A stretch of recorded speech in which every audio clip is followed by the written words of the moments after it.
question I don't think you've had. What's your experience observing a dance student getting so attached to their teacher that they feel offended, jealous, or hurt when their instructor dances with another student at an event or a competition or even socially? I know someone that made a trip to compete with her teacher several states away, and this particular student gave the impression that she owned the teacher for the entire trip. She got insulted if she didn't sit next to them on the plane, sit next to them at the meals, have all the attention during their downtime. Have you seen this? I've personally seen it in both men and women. My bet is you might have something to say about this. I sure do, and I've seen it too. Here goes. Number one, I actually lost a student pretty recently with this very problem. I casually mentioned to them in their private lesson, oh, you're doing this category at this comp? Oh, I have this other couple doing that too. And to my shock, they were so upset. They're like, well, what do you mean? How can you be fully vested in me if you're teaching them too? You have a conflict of interest. I was really taken aback because I feel that they own me, so to speak, in that paid lesson time. Absolutely, that is your time, 100%. But outside of the lesson, I gotta make a living. I'm gonna teach people that come to me for lessons. Likewise, at the social dance, there's certainly an element where the teacher goes for marketing purposes. As a matter of fact, the vast majority of teachers only go so that they can build a clientele. But they need to test drive the merchandise. So if you only dance with that one student, it's like going to the Gap and seeing an outfit you want in the window and then not being able to try it on. That's a real risky expense because private lessons are not cheap, right? You want to try that outfit on for size. That's a great thing to do at a social dance when you get to dance with the pro. And if the student is commandeering all their time, opportunity gone. There's no reason really for the pro to show up. I do enjoy social dancing. I don't go to drill up new students, but I gotta be honest with you, most teachers do. Okay, number two. I had a student move to China to be what I call a dance host. And if we have Chinese friends here watching today, would you mind telling us what they call this? Because it is actually a full-time job in China where someone will either contract you full time, or they'll pay you to be essentially their dance host or hostess. And so they get to go to that social dance and show really well on the floor. And I'm going to assume, because this is something regularly done in China, that the students are going to have a lot more compassion when they see the pro only dancing with one person. Whereas at an American dance, I've seen it happen, but it's less common.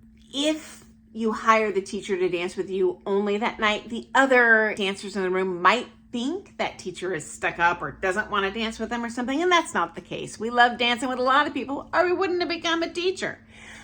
Number four, if you're a professional dancer, I do highly recommend it if you have the opportunity to do this outside of your hometown. Because for pro dancers, if you're in your own hometown, you're probably trying to drum up other students. For me, I'm not. I'm going to have fun, so I don't mind. I have contracted out to just practice with that one student during the dance. I charge for it like I would a private, but for most of you, I would only recommend doing it outside of town. And it is a great opportunity to have fun and teach in a different venue. Okay, number five, in terms of owning the teacher. This is the number one complaint I've heard from Pro-Am competitors as the pro. Most teachers don't have this problem, but some do, and it really bothers them, where one student, like you said, thinks they own them for the whole comp, like it's a hired escort service. Well, I get to buy you for the weekend. No, that's not the case. You are buying their time on the comp floor for them to compete with you. Anything else is going to be set out in the contract. And I doubt your contract says, I sit next to you at every single competition event, whether I'm competing with you or not. You have to sit next to me at dinner. We have to sit next to each other in the plane. We have to do mani-pedis on each other. No, you're paying for the comp floor. For me, I do have written out, what is included. And certainly I give people unlimited practice time warm-up time. Obviously, that is greatly diminished when you get more people, but that can be a very good value for the student. If you're not getting that at all, you're probably not dancing as well as you could at that comp, but that's my opinion. As far as meals, hanging out, yes, we all tend to do that because it's fun. And you probably just see us as your teacher, but truth be told, guys, might sound unprofessional. For me, for many of my friends, we see our students as our friends. We genuinely become attached to them. We love spending time with you. Heck yeah, let's go hang at Starbucks. I love sitting next to my students and having dinner out at Denny's. Just having fun talking, but I also would be a little bit sensitive to sharing that time equally between the students because I would not want someone who maybe is less forceful in their personality, who would like to have a little more opportunity to talk to me, not get that chance because some jerk is commandeering on my time. You know what? I love talking to all my students, but as a student, you need to not only be respectful to your teacher, but you need to be very respectful and kind to your teammates. Be a good competitive dance citizen with your peers. Because you know what, guys? Best case scenario, you're going to irritate that pro big time.